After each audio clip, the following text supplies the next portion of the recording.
Did you know that it only took that one German guy with the mustache 60 days after being voted into power to become a full dictator? Actually, it was technically only 53 days, and he did do it all constitutionally. First of all, absolutely love that creator. Go watch their video. Super important. Yes, Jewish people voted for the mustache man because they didn't believe that he was going to do everything that he said he was going to do. Sound familiar? Let's talk about it. First of all, this wasn't asked of me, but I want to shout out to The Atlantic for being super chill and contacting me, recognizing that we all need to work together to cover this on all angles now. Because yes, in only 53 days, in a party that won by 51%, it was hardly the majority, they dismantled the democracy and destroyed the constitutional republic through constitutional means. So listen up and listen well. We're going to do this quickly, but I bet you if we sat here for hours, we could go down the checklist and find out they're pretty much using the same playbook here. The moment that the mustache man got elected, he wanted to make sure that no one could do to him what he just did to everyone else. So even though they only won by 51%, they started growing their seats and absolutely stacking full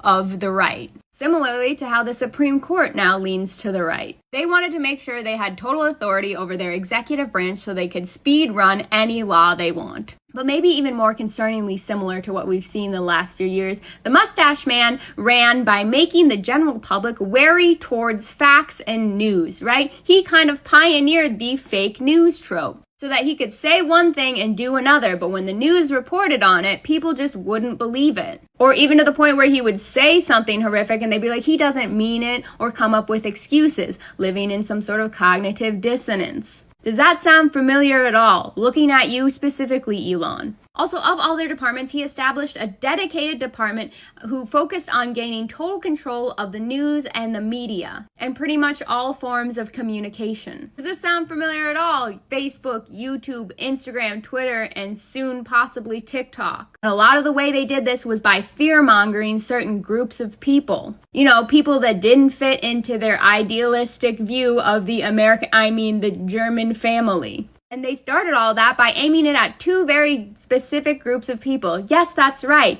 This was around back in that time, and they really, really went after them. And I think you already know the other group of people that they focused this on, right? And so they began by doing mass deportations. That's right. What we now know as a word I probably can't say on here began by just calling it mass deportations. This is why paying attention in history class is so important, and probably why they want to go after the Department of Education. And how do we stop this? I don't know. I'm just a girl who reads articles and notices patterns. This one's pretty obvious, but at least let's start calling them what they are, although I think they might actually like that at this point.